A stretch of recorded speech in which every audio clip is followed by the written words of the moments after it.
கற்றல் எப்பொழுது உரிமையாக இல்லாமல் ஆடம்பரமாக மாறிப்போனது?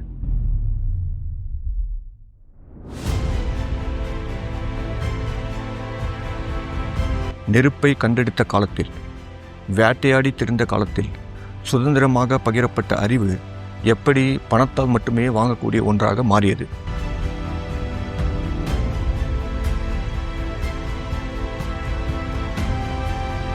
முடிவில்லா கற்றலின் தேவைக்கும் விலை உயர்ந்த கோர்ஸுகளும் நிறைந்த இந்த காலகட்டத்தில் கல்வியை எப்படி அனைவரும் அணுகக்கூடியதாக மாற்றுவது?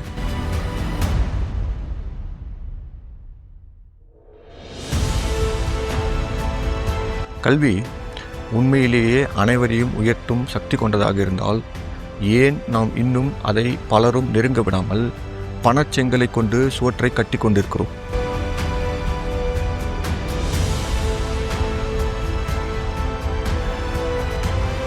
இந்த முயற்சியை கடக்க தொழில்நுட்பம் நமக்கு ஒரு பாலமாக இருக்க முடியுமா? வாங்க வீடியோக்குள்ள போலாம், புரட்சி செய்யலாம்.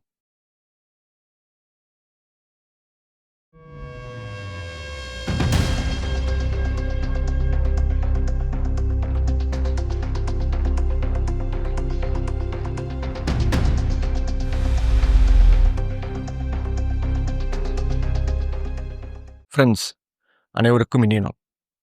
பள்ளிகள் திறப்பதற்கு முன்பே, புத்தகங்கள் பிறப்பதற்கு முன்பே, வார்த்தைகள் வருவதற்கு முன்பே இவ்வுலகில் அறிவு சுதந்திரமாக பகிரப்பட்டது. விலங்குகளிடையே அது உள்ளுணர்வு வழியாக, உடல் மொழி வழியாக, வாழ்க்கையின் ஓட்டத்தின் வழியாகவே பகிரப்பட்டது. ஒரு பறவை தனது தாயை பார்த்து பறக்க கற்றுக்கொள்கிறது. ஒரு ஓநாய் குட்டி தனது கூட்டத்தில் இருந்து வேட்டையாட கற்றுக்கொள்கிறது. இங்கே கற்றல் இயற்கையாக நடக்கிறது, இலவசமாக பகிரப்படுகிறது. நாம் வேட்டையாடி திரிந்த காலத்தில் கூட காண்பதையெல்லாம் உற்று கவனித்து, முயற்சி செய்து, தோல்வியடைந்து, திறந்த வெளியில் சுற்றித் திரிந்து எல்லாவற்றையும் கற்றுக்கொண்டோம். ஒருவருக்கொருவர் பகிர்ந்து கொண்டோம், எந்த தடையும் இல்லாமல். அப்போது அறிவு எல்லாருக்கும் பொதுவானது. ஒருவர் மனதிலிருந்து இன்னொருவர் மனதிற்கு, ஒரு தலைமுறையிலிருந்து அடுத்த தலைமுறைக்கு இயற்கையாக பாய்ந்தது. பின்னர் மொழி வந்தது, அதனுடன் எழுத்தும் வந்தது. நாம் நமது எண்ணங்களை, கருத்துக்களை மற்றும் கண்டுபிடிப்புகளை பதிவு செய்ய தொடங்கினோம். இது மனித குலத்தில் நடந்த ஒரு மிகப்பெரிய அத்தியாயம். ஆனால் அந்த அத்தியாயத்தில் அமைதியான பிளவும் தொடங்க ஆரம்பித்தது. புத்தகங்கள் பொக்கிஷங்களாக மாறத் தொடங்கின. அவற்றை வைத்திருப்பவர்களுக்கு அதிகாரம் கிடைத்தது. எல்லோருக்கும் திறக்கப்பட்டிருந்த அறிவின் கதவு மெல்ல மெல்ல பிரிவிலேஜான சிலருக்கு மட்டுமே திறக்கப்பட்டது. ராஜ்யங்கள் நாடுகளாக மாறியது, கல்வி நிறுவனங்களாக மாறியது. பிளவு ஆழமானது. பிரிவிலேஜான சிலர் கல்வியால் அதிகாரத்தை உருவாக்க முடியும் என்பதை உணர்ந்து சுவற்றை எழுப்பினர். அந்த சுவற்றுக்கு பின்னால் கல்வியை அடக்கினர். அந்த அதிகாரத்தை தங்களுக்குள்ளே இருத்தி வைக்க ஆரம்பித்தனர். அதை வழிமுறையாக்க, பாதுகாக்க அமைப்புகளையும் உருவாக்கினர். மற்ற அனைவரும் தலைமுறை தலைமுறையாக காத்திருக்க வைக்கப்பட்டனர். இன்றும் கூட அந்த முறை பல இடங்களில் தொடர்கிறது. முகங்கள் மட்டுமே வேறு. தனியார் நிறுவனங்கள் அவர்களின் ஆடம்பரமான கேம்பஸ்கள் மற்றும் உயரிய வாக்குறுதிகளை கொண்டு அதிகப்படியான கட்டணங்களை வசூலிக்கின்றன. ஒரு ஏழை குழந்தை எல்லோரைப் போல கனவு மட்டுமே காணலாம். ஆனால் அந்த கனவை நினைவாக்க இங்கே இப்பொழுது பணம் தேவை. பலருக்கு கல்லூரி பட்டம் என்பது ஒரு தொலைதூர கனவாகிவிட்டது. காலேஜ் சீட் ஒரு தொகையோடு வருகின்றன. கற்றல் வரம்புகளுடன் வருகிறது. ஒரு காலத்தில் நம் அனைவரையும் உயர்த்திய ஒளியாக இருந்த கல்வி இப்பொழுது பெரும்பாலும் பணம் இருக்கும் இடத்தில் மட்டுமே பிரகாசிக்கிறது. கோடிக்கணக்கானவர்களுக்கு இங்கே அவர்கள் மனதில் எழும் கேள்வி, கற்றலா இல்லை பிழைப்பா? பிழைக்கவே இங்கே வழி இல்லாமல் போனால் கற்றலை பற்றி எங்கே சிந்திப்பது? அவர்களில் பலர் படிப்பை முடிப்பதற்கு முன்பே வேலை செய்ய தொடங்குகிறார்கள். அவர்களுக்கு லட்சியம் இல்லாததால் அல்ல, ஆனால் அவர்களின் வாழ்க்கை காத்திருக்காது என்பதால். மேலும் ஒருவர் பட்டம் பெற முடிந்தாலும் அது மட்டும் இனி இங்கே போதாது. உலகம் மிக வேகமாக மாறி வருகிறது. ஒவ்வொரு நாளும் தொழில்நுட்பம் முன்னேறிக்கொண்டே வருகிறது. புதிய ஸ்கில்ஸ், புதிய சர்டிஃபிகேஷன்ஸ், புதிய கோர்சஸ் என கற்றலின் ஏணி மேல் நோக்கி நீண்டு கொண்டே செல்கிறது. ஆனால் அந்த ஏணியின் ஒவ்வொரு படியின் விலையும் உயர்ந்து கொண்டே செல்கிறது. இந்த முரண்பாடு மிகவும் வேதனையானது. இவை அனைத்தும் கனவுகள், திறமை, உந்துதல் உள்ள ஏழை மாணவர்களை எங்கே விட்டு செல்கிறது? இந்த ஏழை மாணவர்கள் பிழைப்பதற்கும் லட்சியத்திற்கும் இடையே சிக்கி தவிக்கிறார்கள். கற்றலை விட்டு வேலையை தேர்ந்தெடுக்கிறார்கள். வாழ்க்கையின் கட்டாயத்தான். நாம் தினம் தினம் சமமான வாய்ப்புகளை பற்றி பேசுகிறோம். ஆனால் இன்னும் பணமே யார் கற்றுக்கொள்ள வேண்டும், யார் இருட்டில் இருக்க வேண்டும் என்பதை தீர்மானிக்கும் உலகில் வாழ்கிறோம். கல்வி ஒருபோதும் விற்கப்பட வேண்டிய பொருள் அல்ல என்பதை நாம் மறந்துவிட்டோம்.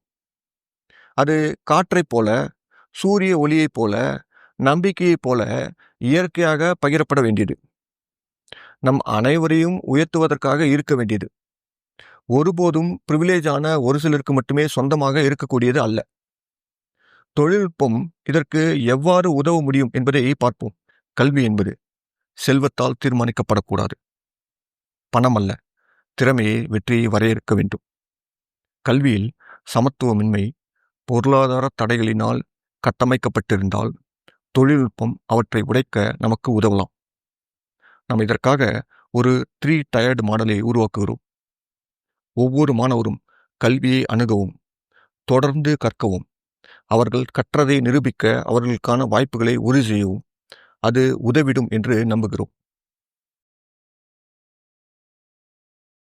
பல மாணவர்கள் பள்ளி படிப்பை முடித்தாலும் கல்லூரிக்குள் அடியெடுத்து வைப்பதில்லை. திறமை காரணமாக அல்ல, ஏழ்மை காரணமாக. இந்த இடைவெளியை குறைக்க டிஜிட்டல் முறையில் அணுகக்கூடிய கவர்மெண்ட் பேக்ட் உயர்கல்வி முறையை நாம் உருவாக்க வேண்டும். முதலாவதாக, அரசு கல்லூரிகளில் நடத்தப்படும் அனைத்து லெக்சர்களும் ரெக்கார்ட் செய்யப்பட்டு அரசாங்கத்தால் நடத்தப்படும் அதிகாரப்பூர்வ ஆன்லைன் தளத்தில் பதிவேற்றப்பட வேண்டும். வருமானம், இருக்கும் இடம் அல்லது சமூக அந்தஸ்து என எதையும் பொருட்படுத்தாமல் எல்லோரும் அந்த அறிவை சுதந்திரமாக அணுகலாம். அடுத்து, அரசுடைய கற்றல் தளம். ஏழை மற்றும் பின்தங்கிய மாணவர்கள் தங்கள் தேசிய அடையாள அட்டையுடன் இணைக்கப்பட்ட பயோமெட்ரிக் ஃபிங்கர் பிரிண்டை பயன்படுத்தி அந்த கற்றல் தளத்தில் பதிவு செய்து கொள்ளலாம். இது நம்பகத்தன்மையை உறுதி செய்வதோடு மட்டுமல்லாமல் தவறாக பயன்படுத்தப்படுவதையும் தடுக்கிறது. தளம் ஸ்மார்ட் அட்டெண்டன்ஸ் டிராக்கிங்கை கொண்டிருக்கும். மாணவர்கள் ஆன்லைன் வீடியோ செஷன் கற்றலின் போது அந்த தளம் இடையிடையே ரேண்டமாக அவர்களுடைய பயோமெட்ரிக் ஃபிங்கர் பிரிண்டை கேட்கிறது. இது அவர்களின் பிரசன்ஸ் மற்றும் ஈடுபாட்டை உறுதிப்படுத்த. இந்த பதிவு மாணவர்களின் வெளிப்படையான, சேதப்படுத்த முடியாத டிஜிட்டல் அட்டெண்டன்ஸ் பதிவாக மாறுகிறது. அடுத்து, குறைந்தபட்ச அட்டெண்டன்ஸ் பதிவு பூர்த்தி செய்யும் மாணவர்கள் தானாகவே தேர்வில் எழுத தகுதி பெறுகிறார்கள். தேர்வு மையங்களில் அவர்களை தேர்வுக்கு அனுமதிக்க இதே பயோமெட்ரிக் ஃபிங்கர் பிரிண்ட் வெரிஃபிகேஷன் பயன்படுத்தப்படுகிறது. அது அவர்களின் அடையாளத்தை உறுதிப்படுத்துகிறது. ஆள் மாறாட்டம் மற்றும் மோசடியை தடுக்க. மேலும் இன்ஜினியரிங், கம்ப்யூட்டர் சயின்ஸ், கெமிஸ்ட்ரி போன்ற துறைகளில் தேவைப்படும் பிராக்டிக்கல் கோர்ஸ்களுக்கு அரசாங்கம் மாவட்ட அளவில் பிராக்டிக்கல் லேப்ஸை அமைக்கலாம். அந்த லேப்ஸ்களில் தளத்தில் ஏற்கனவே பதிவு செய்து கொண்ட மாணவர்கள் பிராக்டிக்கல் பயிற்சிகளை மேற்கொள்ள அனுமதிக்கப்படுவார்கள். இதே லேப்ஸ்கள் பிராக்டிக்கல் தேர்வுகளை நடத்தும் அஃபிஷியல் பிராக்டிக்கல் தேர்வு மையங்களாகவும் செயல்பட முடியும். இதன் மூலம் ஆன்லைனில் கற்றுக்கொள்ளும் மாணவர்கள் கூட வழக்கமான கல்லூரி மாணவர்களைப் போல அதே நம்பகத்தன்மையை பெறுவதை உறுதி செய்கிறது.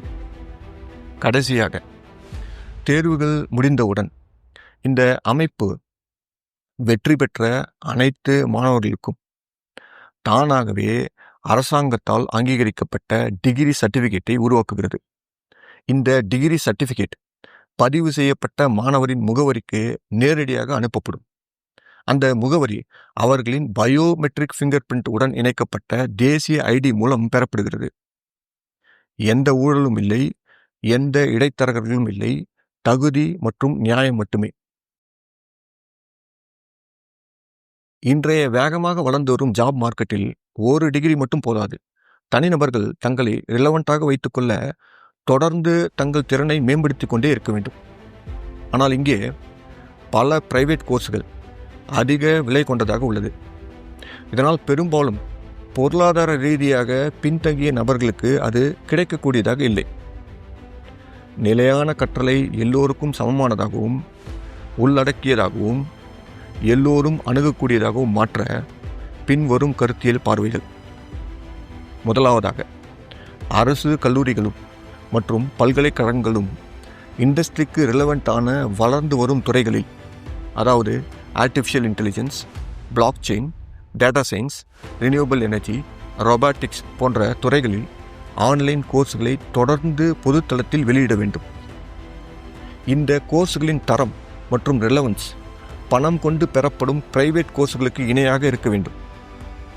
அவை தியரி சார்ந்த கோர்ஸாக இல்லாமல் பிராக்டிக்கல் மற்றும் பயன்பாடு சார்ந்த கோர்ஸாக இருக்கும்படி அமைய கவனம் செலுத்த வேண்டும். அவை அனைவருக்கும், குறிப்பாக குறைந்த வருமான பின்னணியை சேர்ந்தவர்களுக்கும் அணுகக்கூடியதாக இருக்க வேண்டும். மேலும் அரசாங்கம் பிரைவேட் பயிற்சி நிறுவனங்களுடன் கூட்டு சேர்ந்து அவர்களின் கோர்ஸ்களும் பப்ளிக் தளத்தில் கிடைக்கச் செய்வதற்கு மானியங்களை வழங்கலாம். அரசாங்க தளங்களிலோ அல்லது பிற தளங்களிலோ எவரும் இந்த கோர்ஸ்களை சுதந்திரமாக கற்றுக்கொள்ளும்படி இருக்க வேண்டும். கற்றல் எல்லோருக்கும் எந்த இடத்திலும் எந்த நேரத்திலும் அணுகக்கூடியதாகவும் ஃப்ளெக்சிபிளாகவும் இருக்க வேண்டும். தனிநபர்கள் வேலையில் இருப்பவரானாலும் அல்லது வேலையை தேடுபவரானாலும் ஒரு ஃபிக்ஸ்டான அகடமிக் கேலண்டர் போல இல்லாமல் தங்களுக்கு ஏற்ற நேரத்தில் ஏற்ற வேகத்தில் கற்றுக்கொள்ளும்படி இருக்க வேண்டும். இந்த ஃப்ளெக்சிபிலிட்டி முழு நேர வேலை செய்பவர்கள், குடும்பத்தை ஒருங்கிணைப்பவர்கள், கல்வியை தொடரும்போது மிகவும் அவசியமானது. கற்றல் சக்தி வாய்ந்தது, ஆனால் அது அங்கீகரிக்கப்படும்போதுதான் அது அர்த்தமுள்ளதாக மாறுகிறது. பல இலவச கோர்ஸுகள் ஆன்லைனில் ஏற்கனவே உள்ளன.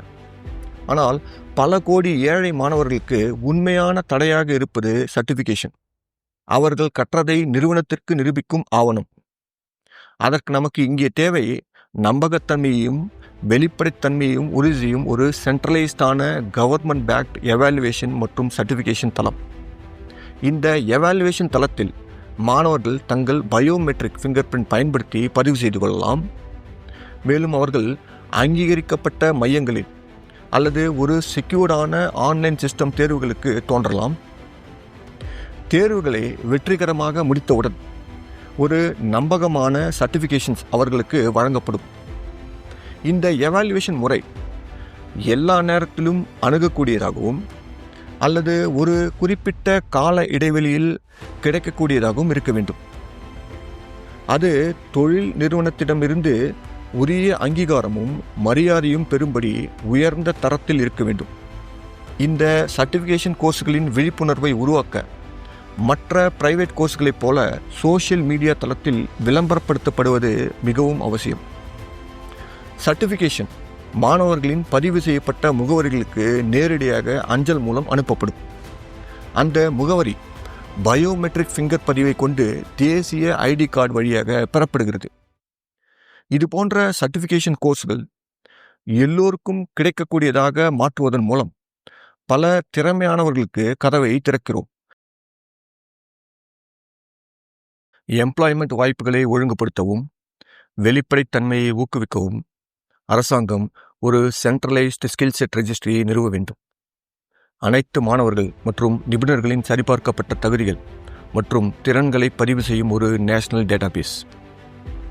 கவர்மெண்ட் பேக்டு ஆன்லைன் புரோகிராம்களில் அல்லது ட்ரெடிஷ்னலான கல்லூரி படிப்புகளுக்கு பதிவு செய்யும் ஒவ்வொரு மாணவரும் வெற்றிகரமாக முடித்தவுடன் அவர்களின் பட்டப்படிப்பு விவரங்கள் தானாகவே அவர்களின் பயோமெட்ரிக்கில் இணைக்கப்பட்ட ப்ரொஃபைலில் சேர்க்கப்படும். மேலும் கவர்மெண்ட் பேக்டு எவாலுவேஷன் திட்டம் அல்லது அங்கீகரிக்கப்பட்ட பிரைவேட் இன்ஸ்டிடியூஷன் மூலம் வாங்கிய சர்டிஃபிகேஷன் விவரமும் இதே முறையில் சேர்க்கப்படும். இது ஒவ்வொரு தனிநபரின் திறன்களின் விரிவான பதிவை உறுதி செய்கிறது. இது தன் வாழ்நாள் முழுவதும் ஒருவர் கற்றதின் ப்ரொஃபைலை உருவாக்குகிறது. மேலும் இது ஒருவர் புதிய தகுதிகளை பெறும்போது தானாகவே அப்டேட் செய்யப்படுகிறது. இந்த ஒருங்கிணைக்கப்பட்ட டேட்டாபேஸ் அனைத்து வெரிஃபைடு எம்ப்ளாயீஸ்களுக்கும் நிறுவனங்களுக்கும் பகிரப்பட்டு எப்பொழுதும் அணுகக்கூடியதாக இருக்க வேண்டும். நிறுவனம் இந்த தளத்தின் வழியாக தங்களுக்கு தேவையான ஸ்பெசிஃபிக் ஸ்கில்செட் கொண்ட கேண்டிடேட்ஸை தேடலாம் மற்றும் அந்த நபரை நேர்காணலுக்கு அழைக்க நேரடியாக தொடர்பு கொள்ளலாம். இது விரைவான மற்றும் துல்லியமான ரெக்ரூட்மெண்ட் ப்ராசஸுக்கு வழிவகுக்கும். சமூகத்தில் அனைத்து பொருளாதார பின்னணியில் உள்ள திறமையான நபர்களுக்கு சமமான வேலை வாய்ப்புகளை உருவாக்கும். நிறுவனங்களுக்கான ஹையரிங் செலவுகளை குறைக்கும்.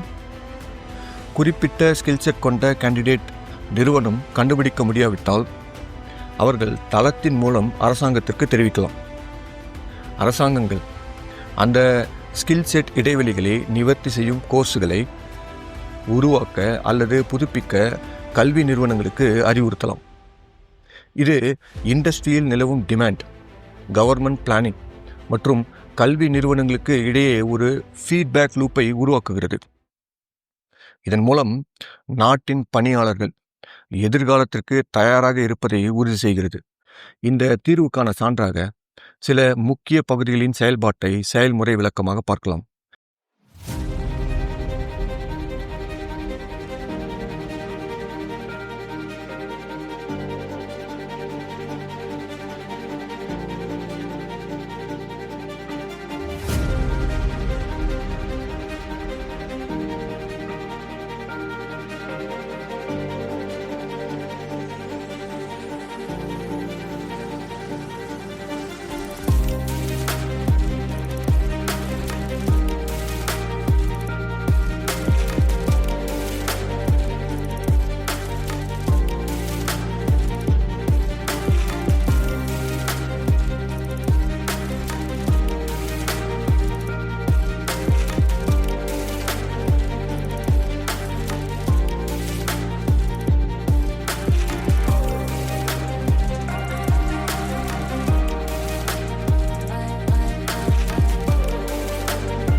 இங்கு முன்மொழியப்பட்ட தீர்வு ஒரு கருத்தியல் பார்வை. அதில் சில குறைபாடுகள் இருக்கலாம். ஆனால் இதன் உண்மையான நோக்கம் விழிப்புணர்வை ஏற்படுத்துவதும் உலகளாவிய விவாதங்களை தொடங்குவதும் இன்னும் சிறந்த யோசனைகளை தூண்டுவதும் தான். கல்வி பிரிவிலேஜான ஒரு சிலருக்கு மட்டும் பணத்தின் சுவர்களுக்கு பின்னால் பூட்டி வைக்கப்படாமல் அனைவரும் அணுகக்கூடிய திறந்த கடலாக இருக்கும் ஒரு உலகத்தை உருவாக்கிடுவோம். கல்வியை ஜனநாயகப்படுத்துவோம், செலவில் மட்டுமில்லாமல் உணர்விலும். நன்றி.